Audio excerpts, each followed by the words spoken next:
Hey everyone, buckle up, because this is the story of how I got completely ghosted by my own family, and then made a move that none of them saw coming. I sold the $2.1 million family home, and I don't regret a thing. Let's rewind. So I'm 28 years old. My dad passed away 3 years ago, and he left the house. A beautiful, historic home in California, to me.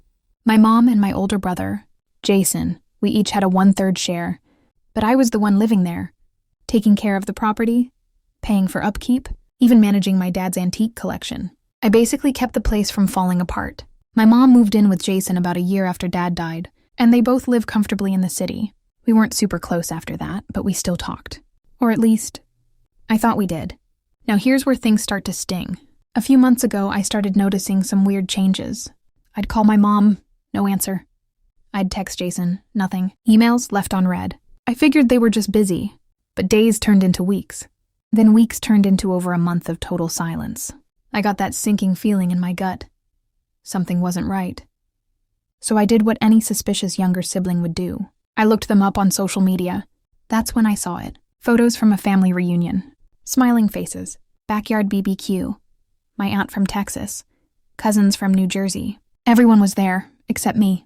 Not only had they not invited me, they hadn't even told me it was happening. I felt like someone had punched me in the chest. That house, the one they were partying in, that was my house. Literally. The reunion took place at the family home I was living in and maintaining. I couldn't believe it. Turns out, while I was away for a weekend trip that they knew about, they used that opportunity to host the entire thing behind my back. Jason had a spare key, and they just walked in, prepped the place, and had their little get-together. They even moved my stuff out of the living room to make it look more picture-friendly. Didn't ask. Didn't warn me. Just acted like I didn't exist. Now here's where it goes from betrayal to payback. I called both of them again. No answer. Sent a message. Why didn't you tell me about the reunion? Jason finally responded with, it was a last-minute thing. Don't make this about you. And my mom? She texted, let's not fight over one party. One party? I'd had enough. So I talked to a real estate agent, quietly, asked about the market.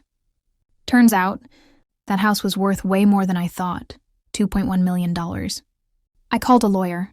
Since I owned 1/3 of the house legally and had power of attorney over my dad's estate, I had every right to initiate a sale, especially since the house was in my name for management purposes after probate.